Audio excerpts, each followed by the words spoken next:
Vamos fechar? Vamos para a nossa última videoaula sobre estrutura, sobre anatomia? Olha só, agora eu tenho outros dois esqueminhas aqui para a gente poder analisar. O primeiro esqueminha mostra para mim uma ligação entre o pâncreas e o duodeno. A gente vai falar um pouquinho sobre essa conexão, né? A gente vai falar um pouquinho sobre essa relação de secreção do suco pancreático. Eu tenho aqui em cima a presença da vesícula biliar e os ductos, os canais que estabelecem essas conexões. Gente, vamos lembrar aqui do seguinte, o pâncreas, esse carinha aqui, ele é um órgão, né, uma glândula anfícrina, também conhecida como mista, mas dificilmente esse conceito misto vai aparecer para você no vestibular, né? O que é uma glândula anfícrina? Uma glândula anfícrina é uma glândula que atua tanto de forma endócrina quanto exócrina. Tá, mas o que é atuar de forma endócrina, né? Gente, quando uma glândula, como por exemplo a tireoide, secreta os seus hormônios, sintetiza e secreta os seus hormônios para dentro do nosso sistema circulatório, eu digo que esse lançar dos hormônios para dentro do sistema circulatório é, na verdade, uma ação endócrina, dentro, é para dentro do sistema circulatório. Mas, por outro lado, quando eu tenho, por exemplo, as glândulas lacrimais produzindo e secretando lágrimas, essas lágrimas, elas não são lançadas para dentro do sistema circulatório, não é mesmo? Elas são lançadas para o globo ocular, para lubrificar, para hidratar o globo ocular. Neste caso, trata-se de uma secreção exócrina. Então eu tenho diferenças entre secreções. E aí eu disse a vocês que o pâncreas, ele é, na verdade, anfícrino. E a gente para e pensa, tá, beleza, eu entendi lá o que é endócrino, quando a secreção vai para dentro do sangue. Eu entendi o que é exócrino, quando essa secreção não vai para o sangue, vai diretamente para um local de ação, um local onde ela vai atuar, como é o caso da lágrima, como é o caso da saliva, né? A saliva produzida pelas glândulas salivares não vão para dentro do sistema circulatório, vão para dentro da cavidade bucal. É ali que ela trabalha, então essa ação é exócrina. Mas quando eu olho para cá e olho para o pâncreas, eu penso assim, cara, o pâncreas está dentro do meu corpo. Como assim interação endócrina e exócrina? Gente, pensa comigo. Esse cara aqui, esse pâncreas, ele é capaz de produzir inúmeras substâncias. A gente inclusive vai discutir algumas delas aqui, né? Até porque a gente precisa ressaltar quais são as enzimas digestivas. Mas lembrem-se do seguinte, capta aqui comigo. O pâncreas é um órgão capaz de produzir o suco pancreático, ele produz amilase pancreática, ele produz tripsina, quimiotripsina, não é assim? Ele produz enzimas que vão atuar dentro do intestino. E esse mesmo pâncreas, esse mesmo órgão, também é capaz de produzir insulina. Também é capaz de produzir glucagon, que são hormônios.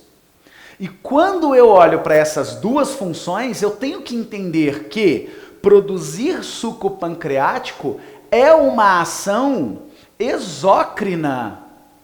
E por outro lado, o mesmo pâncreas que também produz insulina, um hormônio, um glucagon, e joga isso para o sangue, esta é uma ação endócrina. Por isso o pâncreas é um órgão anfícrino, ou é uma glândula anfícrina. Perfeito?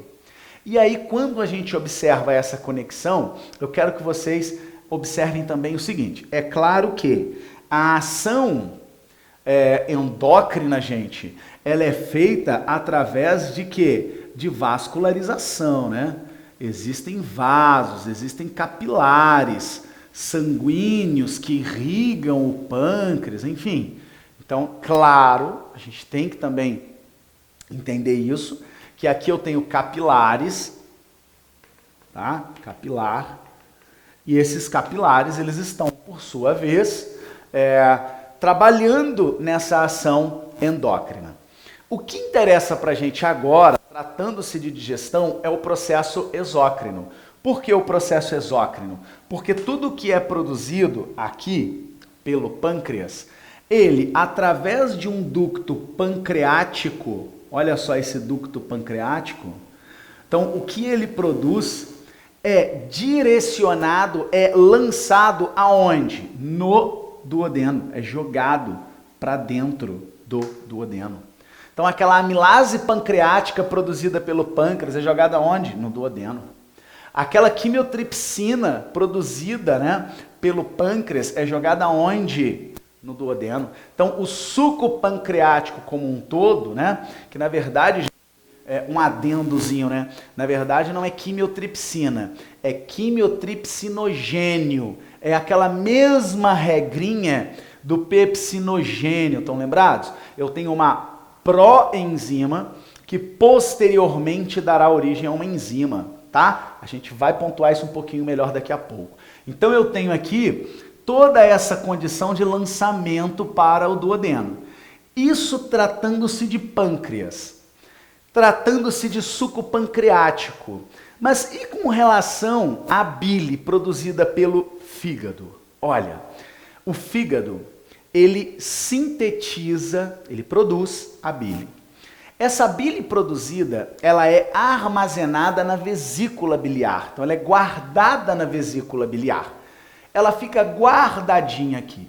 E toda vez que há uma necessidade de se utilizar essa bile, já que ela atua num processo de emulsificação, ela tem uma ação detergente, ela ajuda na digestão de gordura. Olha o que eu disse, ela ajuda na digestão de gordura. Eu não disse que a bile quebra, porque bile não é enzima. Isso é uma outra coisa que eu quero que vocês anotem aí no cantinho do caderno de vocês. Bile não é enzima, beleza?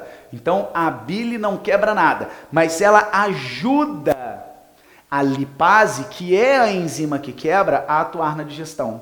Porque a bile, ela separa as moléculas de gordura, ela afasta as moléculas de gordura e isso facilita o trabalho da lipase. Então, a vesícula biliar, ela armazena e toda vez que necessário, essa vesícula se comprime, né? Há músculos que se contraem, eu aperto essa vesícula e lanço a bile para dentro do duodeno. Este é o processo. É assim que funciona a secreção, o lançamento da bile. Ah, professor, mas o meu pai, a minha tia, a minha mãe não tem vesícula, né? Eles removeram a vesícula biliar. Isso traz algum problema? Não, isso não é letal para ninguém. A gente é capaz de viver sem vesícula biliar. O problema não é um problema de letalidade, mas é um probleminha digestivo, né? Se eu remover a vesícula, o que é que vai acontecer? A minha bile vai ser jogada o tempo inteiro para dentro do duodeno. Eu não tenho mais como reservar, guardar e jogá-la naquele momento de maior necessidade. Eu fico ali jogando a bile continuamente. Qual é o probleminha que isso pode me acarretar, né? O que isso pode gerar para mim? Ah, um belo domingo eu comi uma feijoada repleta de gordura, né? E aí tive cólica, diarreia, foi uma loucura depois. Esse é o problema. Por quê? Porque eu vou ter dificuldades para digerir, para quebrar as moléculas de gordura. Então eu vou ter que ter uma dieta, né, com baixa ingestão de gordura, beleza? Agora, gente, ninguém morre porque teve que tirar, porque teve que remover uma vesícula biliar, ok? Para finalizar, o nosso intestino grosso, esse cara aqui, né? Intestino grosso. Gente, olha só. O intestino grosso, ele faz aquela voltinha no abdômen, todo esquema que você olha, ele tem essa voltinha, né? Ele sobe, vai para o outro lado, desce, não é assim? Olha só. Eu tenho a estrutura que sobe, chama-se colo ascendente. Aqui desce, colo descendente. Tranquilo de gravar, né? Moleza. Quando eu passo de um lado para o outro, eu tenho o cólon transverso. Então, cólon ascendente, cólon transverso, cólon descendente. E aí, aquela curvinha para formar o reto e, por fim, o ânus, que essa curvinha final eu tenho o cólon sigmoide. É uma curvinha, um Szinho, tem uma curvinhazinha ali, tá? Então, é a curvinha do cólon sigmoide e, por fim, o reto. Ao longo do cólon ascendente e do cólon transverso, nós temos absorções, mas principalmente de água. Absorção de água, principalmente de água. Enquanto o intestino delgado é especialista em absorver nutriente, o intestino grosso é especialista em absorver água. Há uma explicação para isso, né? Se você absorver toda a água no início do intestino delgado, as fezes, o bolo fecal, ele seria muito duro, ele seria muito rígido. E isso causaria um empedramento fecal, uma constipação, que é quando você entope o canal do intestino e aí você tem que fazer uma lavagem intestinal. Não é uma coisa muito agradável, né? Então, a absorção da água no final do tubo digestivo, lá no intestino grosso, é uma estratégia fisiológica para que as fezes estejam sempre úmidas, sempre flexíveis, possam ser empurradas pelo movimento peristáltico até serem eliminadas. Então, o cólon ascendente e o cólon transverso, eu tenho aí essa relação de absorção. Já o cólon descendente, ele funciona como um reservatório de fezes, reservatório de bolo fecal, tá bom? Tanto o cólon descendente, né, quando parte do cólon descendente, o cólon sigmoide também. Quando essas estruturas vão acumulando fezes, você vai tendo a sensação, a necessidade de ir ao banheiro. Porque o acúmulo de fezes já é tão grande que você não consegue mais armazenar mais fezes. Perfeito? E um último detalhe para a gente encerrar mais esse bloco. Gente, vamos nos ligar no seguinte. Assunto que cai bastante, ok?